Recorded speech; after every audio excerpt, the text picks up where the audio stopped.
நான் இப்போ எதற்காக இவர்களை அலிபாபாவும் 40 திருடர்களும் என்று சொன்னேன் என்று இப்போது புரிகிறதா?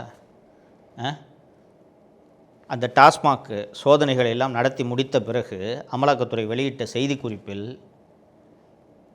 ஒரு பெரிய பனிப்பாறையின் சிறு துளிதான் நாங்கள் கண்டுபிடித்திருக்கக்கூடிய ஊழல்.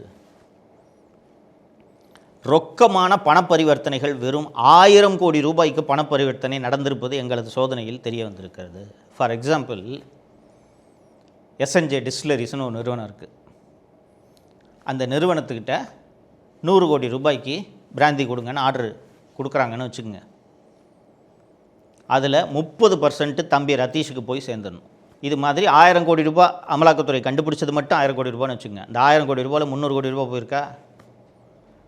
இது போல் எத்தனை 1000 கோடி ரூபாய்க்கு இந்த டாஸ்மாக் ஊழல் நடந்திருக்கிறது என்பது முழுமையான விசாரணை நடைபெற்றால்தான் தெரிய வரும்.